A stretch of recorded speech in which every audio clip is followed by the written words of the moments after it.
আজকে নিয়ে হাজির হয়ে গেছি সজনে ডাঁটা আলু দিয়ে পাতলা মাছের ঝোল। এই প্রচণ্ড গরমে এরকম একটা পাতলা মাছের ঝোল গরম ভাতের সঙ্গে কিন্তু খেতে দারুণ লাগবে। চলুন তাহলে রেসিপিটা দেখে নেওয়া যাক। আমি প্রিয়াঙ্কা, আপনারা দেখছেন প্রিয়াঙ্কার রান্নাঘর। আর এই মাছের ঝোলটা বানানোর জন্য সবার প্রথমে আমি কড়াইতে তেল দিয়ে দিয়েছি আর মাছটাকে ভালো করে নুন হলুদ লাগিয়ে নিয়েছি। এবার মাছটাকে আমি কড়াইতে দিয়ে দেবো ভাজা করার জন্য। একটা একটা করে সব মাছগুলোকেই আমি একবারে দিয়ে দেবো ভাজার জন্য। দিয়ে মাছটাকে আমি একটু কড়া করে ভেজে নেব। একটা সাইড ভাজা করে নিয়েছি, এবার উল্টে দিচ্ছি অপর সাইডটাও ভাজার জন্য। ওই সাইডটাও আমি এরকমভাবেই ভেজে নেব।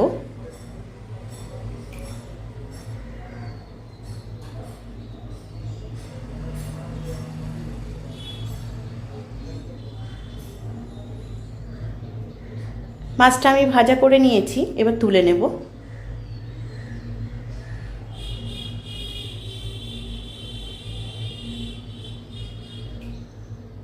মাছটা তুলে নিয়ে ওই তেলের মধ্যেই আমি ফোড়ন দিয়ে দেব জিরে। দিয়ে ফোড়নটাকে দুবার হালকা নাড়াচাড়া করে নেব। নিয়ে এর মধ্যে দিয়ে দেবো আমি একটা ছোট সাইজের টমেটো কুচি। টমেটোটাকে হালকা একটু ভাজা করে নেব। এবার এর মধ্যে আমি আলু আর সজনের ডাঁটা দিয়ে দেবো। আলু আর সজনে ডাঁটাটাকে আমি আগে থেকে এরকম লম্বা লম্বা করে কেটে নিয়েছি, কেটে ধুয়ে নিয়েছি। এবার এর মধ্যে দিয়ে দিলাম স্বাদ মতো নুন, দিয়ে ভালো করে কষিয়ে নেব। সজনে ডাঁটা আর আলুটাকে খুব ভালো করে কষাতে হবে।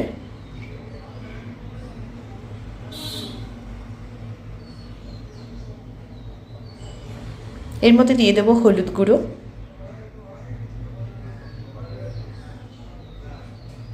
আর দিয়ে দেব কাঁচা লঙ্কা। রান্নাটা সম্পূর্ণ কাঁচা লঙ্কাতেই করব আমি। দিয়ে আবারও ভালো করে মিশিয়ে নেব।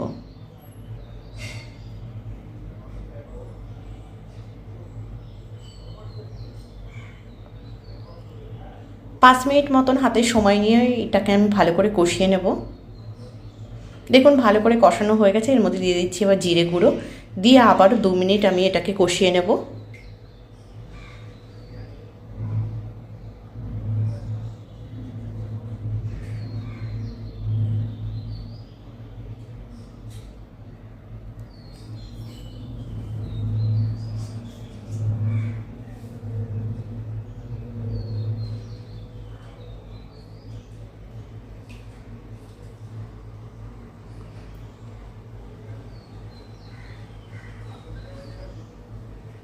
খুব ভালো করে কষিয়ে নিয়েছি। এবার এর মধ্যে আমি দিয়ে দেবো জল।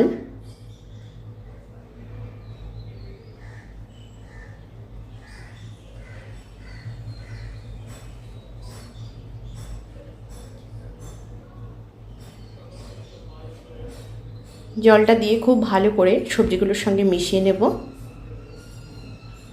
নিয়ে একটা ঢাকনা চাপা দিয়ে ফুটতে দেব।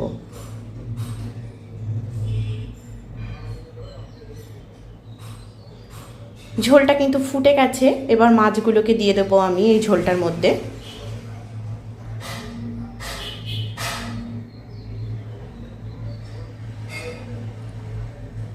দিয়ে একটু মিশিয়ে নিয়ে আবারও ঢাকনা চাপা দিয়ে ফুটতে দেব।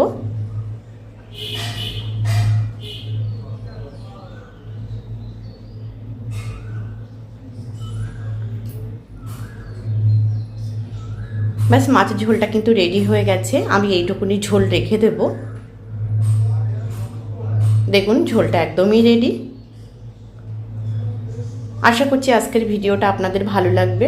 ভিডিওটি ভালো লাগলে চ্যানেলটিকে সাবস্ক্রাইব করার অনুরোধ রইল।